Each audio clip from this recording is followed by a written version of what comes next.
Hi hello guys நாம இன்னைக்கு என்ன பார்க்க போறோம் அப்படின்னு பார்த்தீங்கன்னா வேரில்லை விதை இல்லை ஆனால் உயிரோடு வாழும் தாவரம் அது என்ன அதுதாங்க நம்மளோட பிரையோஃபைட்ஸ். ஆமாங்க, நாம இன்னைக்கு என்ன பார்க்க போறோம்னா பிரையோஃபைட்ஸை பத்தி தான் பார்க்க போறோம். வாங்க வீடியோக்குள்ள போயிடலாமா? Welcome to V S Flora.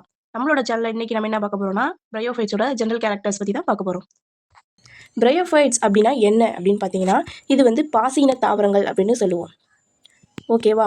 Bryophytes அப்படிங்கிறது ஒன் ஆஃப் த பாசி அப்படின்னு சொல்லுவோம். இதோட ஜெனரல் கேரக்டர் அப்படின்னு பார்த்தீங்கன்னா it is the terrestrial plant. இது ஒரு நிலத்தாவரங்கள் அப்படின்னு சொல்லுவோம். But this called the amphibians. ஆம்பிபியன்ஸ்னா இந்த இடத்துல மீனிங் என்னென்னு பார்த்தீங்கன்னா இருவாழ்விகள் அப்படின்னு சொல்லுவோம். இருவாழ்விகள்லாம் என்ன அப்படின்னு பார்த்தீங்கன்னா நீர் மற்றும் நிலம் ரெண்டு இடங்கள்லையுமே இந்த பிளான்ட்ஸ் வந்து க்ரோ ஆகிறதுனால இதை இருவாழ்விகள் அப்படின்னு சொல்கிறோம். அதை தான் இந்த இடத்துல ஆம்பிபியன்ஸ் அப்படின்னு சொல்கிறோம். நெக்ஸ்ட் பார்த்தீங்கன்னா lack of true root stem and leaves. இதில் வந்து ட்ரூ ரூட்டு ஸ்டெம்மு லீவ்ஸ் வந்து இருக்காது, அதாவது ஆப்சண்ட்டு. இது எப்படி வந்து இதோட தோற்றத்தை காமிக்கும் பார்த்தீங்கன்னா ரூட்டு ஸ்டெம்மு லீஃபு அது போன்ற ஒரு அமைப்பை வந்து விசிபிள் பண்ணும். ஆனால் இதில் வந்து உண்மை என்னன்னு பார்த்தீங்கன்னா ரூட்டு ஸ்டெம்மு லீஃப்னா வந்து ஆப்சென்ட். ஓகேவா? நெக்ஸ்ட் பார்த்தீங்கன்னா ரூட் லைக் ஸ்ட்ரக்சர் கால் த ரகிசைட்ஸ். இதில் வந்து ஒரு வேர் போன்ற ஒரு அமைப்பு வந்து காணப்படும். அதை தான் நம்ம என்னன்னு சொல்லுவோம், ரகிசைட்ஸ் அப்படின்னு சொல்லுவோம். இந்த ரகிசைட்ஸ் வந்து எதுக்கு யூஸ் ஆகுதுன்னா இந்த தாவரங்கள் தனக்கு தேவையான உணவுகளை இந்த ரகிசைட்ஸ் மூலியமாக தான் எடுத்துக்குது அப்படின்னு சொல்லலாம்.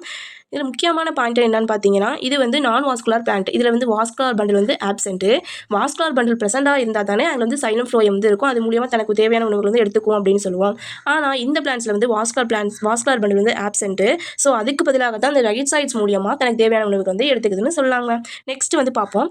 நெக்ஸ்ட் என்னன்னா பிரையோஃபைட்ஸோட கிளாசிஃபிகேஷன். இதோட கிளாசிஃபிகேஷன் மொத்தம் பார்த்தீங்கன்னா 3 கிளாசிஃபிகேஷன் வந்து இருக்குது. இந்த 3 கிளாசிஃபிகேஷனில் ஃபஸ்ட்டு பார்த்தீங்கன்னா ஹெபாட்டிகோஃபிசிடா. ஹெபாட்டிகோஃபிசிடா அப்படிங்கிறது லிவர்வோர்ட்ஸ் பாசிகள் அப்படின்னு சொல்லுவோம். லிவர் போன்ற ஒரு அமைப்புகள் காணப்படுறதுனால அந்த பாசிகளை வந்து லிவர்வோர்ட்ஸ் பாசிகள் அப்படின்னு சொல்கிறோம்.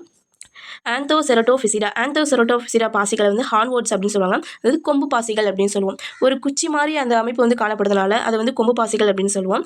நெக்ஸ்ட் பார்த்தீங்கன்னா பிரையோஃபிசிடா, அதாவது மொசஸ் அப்படின்னு சொல்லுவோம். பாசிகள் போன்றவே ஒரு அமைப்பு வந்து இருக்கிறதுனால இதை வந்து என்னன்னு சொல்லலாம், மொசஸ் அப்படின்னு வந்து சொல்லுவோம். நெக்ஸ்ட் பார்த்தீங்கன்னா பிரையோஃபைட்ஸோட ரீப்ரொடக்ஷன்னா என்ன, இனப்பெருக்கம். இப்போ இனப்பெருக்கம் எப்படி நடக்குதுன்னு பார்த்தீங்கன்னா 2 டைப் ஆஃப் ரீப்ரொடக்ஷன் வந்து நடக்குது. ஃபஸ்ட்டு வந்து பார்த்தீங்கன்னா வெஜிடேட்டிவ் ரீப்ரொடக்ஷன் அண்ட் செகண்ட் பார்த்தீங்கன்னா செக்ஷுவல் ரீப்ரொடக்ஷன்.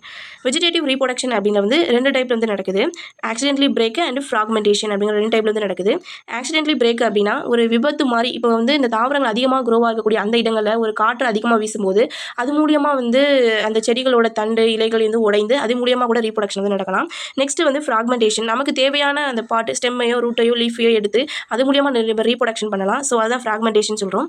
இந்த இடத்துல பாலினா இனப்பெருக்கம் அப்படிங்கிறது உங்களுக்கு வந்து புரிஞ்சிருக்கும். அதாவது விதைகளே இல்லாமல் அதோட பார்ட்டை மட்டும் ஸ்டெம்மையோ ரூட்டையோ லீஃபையோ அதை வைத்து நம்ம ரீப்ரொடக்ஷன் பண்ணுறது தான் நம்ம வந்து என்ன சொல்கிறோம், வெஜிடேட்டிவ் ரீப்ரொடக்ஷன் அப்படின்னு சொல்கிறோம்.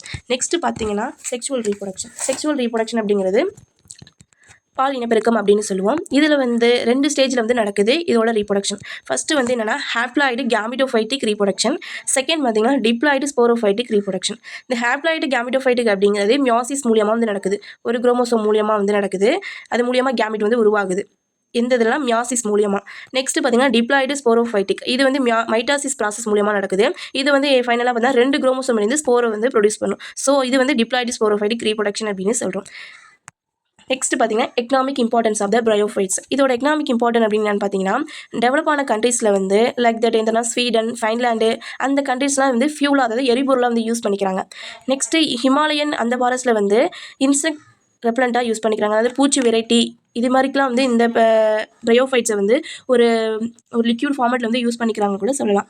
நெக்ஸ்ட்டு வந்து hold large amount of the water, அதிகமான வாட்டர் வந்து அப்டேட் பண்ணிக்குது. அண்ட் சம் மொசஸ் வந்து யூஸ்டு ஃபார் த ஆன்டிசெப்டிக். நிறையா இந்த மாதிரி பயோஃபைட்ஸ் வந்து ஆன்டிசெப்டிக் யூஸ் ஆகுது. சம் பயோஃபைட்ஸ் வந்து ரிங்வார்ம், அதாவது படர் தாமரை இது போன்ற அந்த டிசீஸை வந்து க்யூர் பண்ணுது அப்படின்னு கூட சொல்லலாம். ஓகே ஃப்ரெண்ட்ஸ், இது மாதிரி மோர் இன்ஃபர்மேஷன் உங்களுக்கு வேணும்னா நம்மளோட வீடியோஸை வந்து ஃபாலோ பண்ணுங்கள். நம்மளோட சேனலை சப்ஸ்கிரைப் பண்ணி லைக் பண்ண. Thank you all.